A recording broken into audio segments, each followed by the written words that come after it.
exactly. Now, so with the Charter for Compassion now partnering with Fetzer, where do you see the next steps for the Charter to be? Well, of course, this is a sort of organic thing, and I am not in charge of the charter because what we gave the charter to the world, and our partners, we've got now nearly 200 partners right across the world in Yeah. nearly every region of the world, and they're all going with it in their way.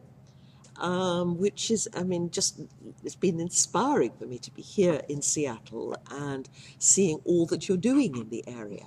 And then you think of that multiplied by 200. Right. And people don't know about each other.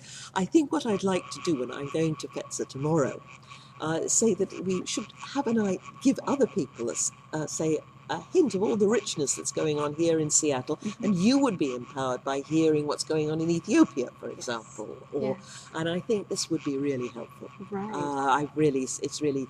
I had no idea all this was going on the West Coast, and I had someone gave me an interview with the people in San Francisco who seem to be doing wonderful things yesterday. So we need to know what each other's doing, so that then you get a sense of a world of activity. Exactly. And I actually recall that you mentioned this network of cities Yes. last year. I mean, it was a dream of yours that you thought might be way down the line, was my sense of it when you were talking about it. But now No, it it's seems very possible. yes. Yes. And I was talking to a young man who is in September launching a wonderful initiative from here, where they're going to have reconciliation of rock bands who've fallen apart, and to take them through a process of coming together again and playing in cities. And he was saying we could make each city, before they can come, say that they're a city of compassion. Right. Yes. So this would be, and it makes it a little more fun for people, rock bands instead of all this heavy stuff.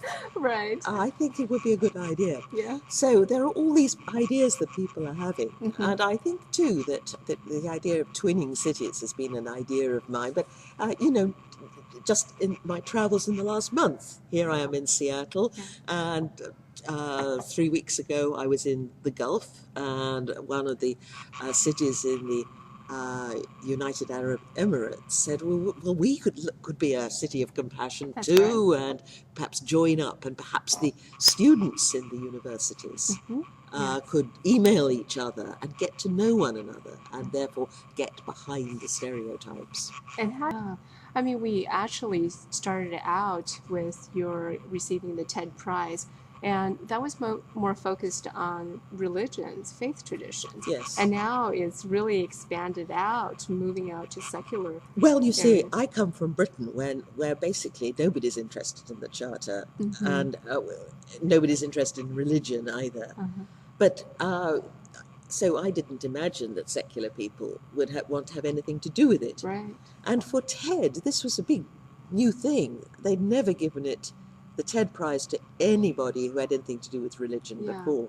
Right. And I know that Chris Anderson, the curator of TED, was very protective of me. And as soon as I'd finished, he rushed onto the stage and said, now some of you won't want anything to do with this, because he thought people might be angry. But no, they were all saying, well, why are we left? The first person when I came down from the platform who rushed up to me was the head, the conductor of the Boston Symphony Orchestra.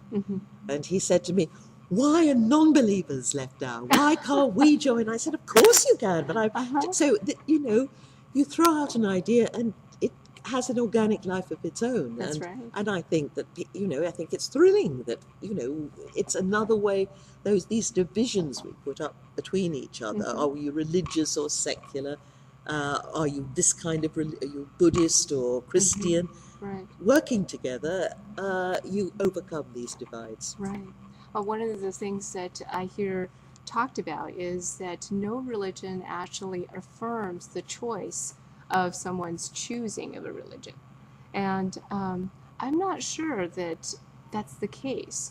That there are times when we're talking about compassion, there is, whichever tradition that one goes with, as you know, that there is at its depth, this core compassion. Yes. So everybody gets there. And, but have you found it to be the case that religions rarely affirm the choice of each individual? Oh, I think they do, but they don't talk about it enough. Mm-hmm. I think they talk about too much about secondary aims. I'm not talking people like the Dalai Lama and Mm-hmm. Desmond Tutu and these, Sure. but there are, when, say, a whole bunch of Christian bishops met together, all they were talking about was homosexuality, often in a very unkind way. Mm-hmm. Now, I think that's, instead of saying to the world, here's a whole bunch of bishops, here we are calling the world to compassion, which is what our religion's about, Yeah. they talk about this secondary goal Mm-hmm. instead. Mm-hmm. So that was my concern, really. Right. There is a lot of the political really Yes. integrated in it. And I think a lot of the thing, too, is that a lot of church leaders, again, obviously not that there are outstanding exceptions, Mm-hmm. a lot of religious leaders are sort of politicians, really. Right. And Yeah. just as a secular politician will only praise his own party and be keen to, boost his own church, that these larger concerns Right. doesn't get stressed enough. Yeah.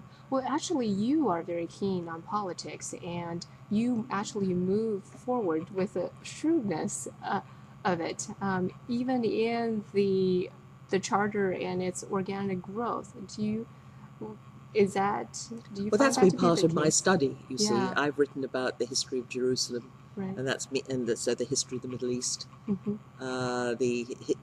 Modern history. My book about fundamentalism Mm-hmm. involved a whole study of the way the Western world came to modernity and the Right. way that modernity was brought to other peoples. Mm-hmm. That's essential to the understanding of why there's been a backlash, a religious backlash, and to look down and see that each fundamentalist movement is actually inspired by a profound fear, and as always is initially a defense Mm-hmm. against a secularism that has been too aggressive. Right. So I've been studying history and politics and always still had to keep coming back to compassion, Mm-hmm.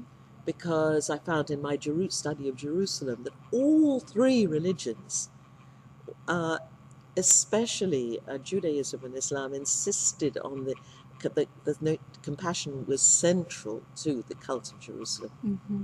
and that those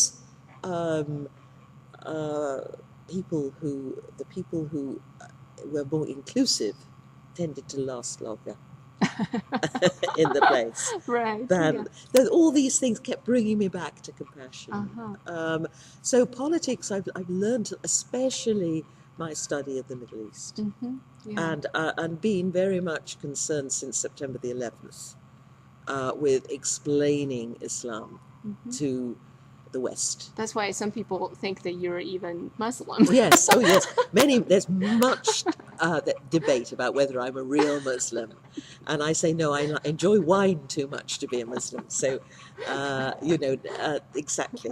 Yeah. And the one or two of us, my friend John Esposito, people always refer to him as a Muslim, and he's not. He's a Roman Catholic. But Well, finally, Karen, just tell us if there's anything else you would like to say, any big ideas that are brewing. Look, I think we have to take this organically, because look, just coming here, I've had a lot of ideas. Uh-huh. So I think we need to sort of do a bit of collation, I think. Mm-hmm. I'm going to suggest, so we ask all the partners and we have a spot on the website Yes. where the world can see what's going, maybe a big map. Mm-hmm. And you can click on a region of the world. So you can click on Seattle Yes. and see Uh-huh. everything that's going on there, and perhaps click a little bit further. Yes.